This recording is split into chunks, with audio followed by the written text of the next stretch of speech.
মৃত্যুৰ পিছত একাংশ মুছলমানে কি কৰিছে সেই সন্দৰ্ভত মুখ্যমন্ত্ৰী ডক্টৰ হিমন্ত বিশ্ব শৰ্মাই মুখ খুলিছে। একাংশ মুছলমানে কেনেকুৱা ধৰণৰ এটা পৰিৱেশৰ সৃষ্টি কৰিব বিচাৰিছে সেই সন্দৰ্ভত মুখ্যমন্ত্ৰী গৰাকীয়ে আওপকীয়াকৈ কিবা ক'ব বিচাৰিছে নেকি? এটা ভিডিঅ'ত এগৰাকী মুছলমানক দেখিবলৈ পোৱা গ'ল। সেই মুছলমান ব্যক্তিগৰাকীয়ে গৰিমা শইকীয়া গাৰ্গে জালুকবাৰীত নিৰ্বাচন খেলাটো বিচাৰিছে। মুখ্যমন্ত্ৰী গৰাকীয়ে ভিডিঅ' দেখুৱাই দিছে। গতিকে দুটা ভাগত বিভক্ত কৰা মুখ্যমন্ত্ৰী গৰাকীয়ে এটা ভাগত জুবিন গাৰ্গৰ অনুৰাগীসকলৰ কথা কৈছে, আনটো ভাগত জুবিন গাৰ্গৰ গীত নুশুনাসকলৰ কথা কৈছে। আৰু সেই গীত নুশুনাসকলৰ কথা কওঁতে মুখ্যমন্ত্ৰী গৰাকীয়ে এগৰাকী মুছলমান ব্যক্তিৰ ভিডিঅ' দেখুৱাইছে আৰু যিটোৱে ভাবিবলৈ বাধ্য কৰিছে যে একাংশ মুছলমানে এনেকুৱা ধৰণৰ আচৰণ কৰিছে নেকি যি মুখ্যমন্ত্ৰীৰ দৃষ্টিত ধৰা পৰিছে বা মুখ্যমন্ত্ৰী গৰাকীয়ে সেই সন্দৰ্ভত মন্তব্য কৰিছে। মুখ্যমন্ত্ৰী ডক্টৰ হিমন্ত বিশ্ব শৰ্মাৰ আজিৰ সেই মন্তব্য আমি শুনাব বিচাৰিছোঁ এই মুহূৰ্তত। মুখ্যমন্ত্ৰী ডক্টৰ হিমন্ত বিশ্ব শৰ্মাই কৈছে কি, আৰু আটাইতকৈ ডাঙৰ বিষয় হৈছে যে মুখ্যমন্ত্ৰী গৰাকীয়ে আজিৰ দিনটোত সেই বিশেষ মুছলমান ব্যক্তিগৰাকীক দেখুৱাই গৰিমা শইকীয়া গাৰ্গে নিৰ্বাচন জালুকবাৰীত খেলিব লাগে বুলি যিটো কথা সেই মুছলমান ব্যক্তিগৰাকীয়ে ক'লে, সেই কথাটো সংবাদমেলৰ জৰিয়তে উল্লেখ কৰিলে মুখ্যমন্ত্ৰী ডক্টৰ হিমন্ত বিশ্ব শৰ্মাই। এটা হ'ল অনুৰাগীৰ গ্ৰুপ, তেওঁলোকে ন্যায় বিচাৰে, তেওঁলোকে ইয়াৰ লজিকেল কনক্লুজন বিচাৰে। যেনেকৈ পৰহিয়ে মই গৰিমাৰ ঘৰত গৈছিলোঁ, মোক কৈছে যে দাদা আমাক পুৰা ছিকুৱেঞ্চটো লাগে, ক'ৰ পৰা কি হৈছিলে। সেইটো হ'ল এটা জেনুইন কনচাৰ্ণ।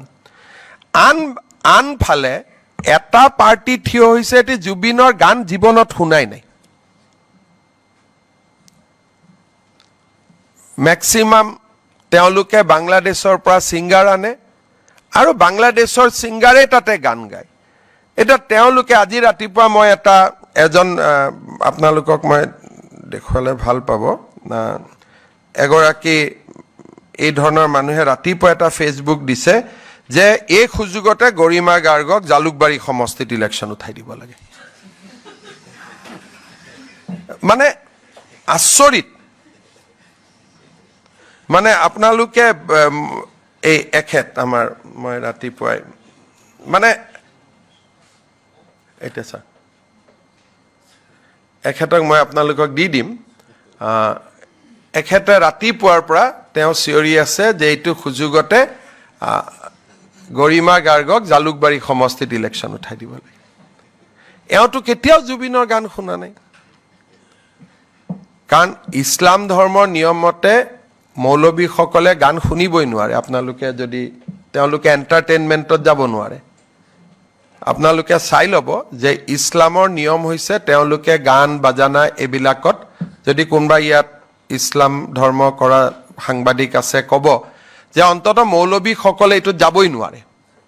এইটো তেওঁলোকৰ নিয়ম। যেনেকৈ পাৰফিউম, যদি ৱাইন মিক্স থকা পাৰফিউম সেইটো তেওঁলোকে ল'ব নোৱাৰে, সেইকাৰণে তেওঁলোকে আঁতৰ লয়।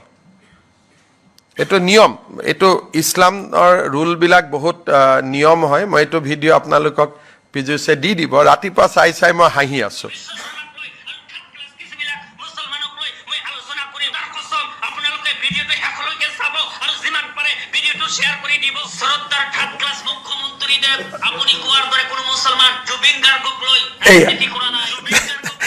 তেওঁক আপুনি এতিয়া তেওঁৰ এইটো শুনিব। লাষ্টত গৈ তেওঁ কৈছে যে এইটোৱে সুযোগ, জালুকবাৰী সমষ্টিত উঠাই দিব লাগে, গৰিমা গাৰ্গক ইলেকশ্যন উঠাব লাগে। তো এইটো কি পৰ্যায়ত গৈছে আপোনালোকে এটা বুজি পাব পাৰে। সেইকাৰণে মই ভাবোঁ যে Zubeen deserve best of the respect. কালি এতিয়া কোনোবাই কৈছে, এজনে কৈছে চব মুকলি কৰি দিয়ক, একো লুকাই নাৰাখিব। যিকোনো খবৰৰ বাবে যোগাযোগ কৰক 709990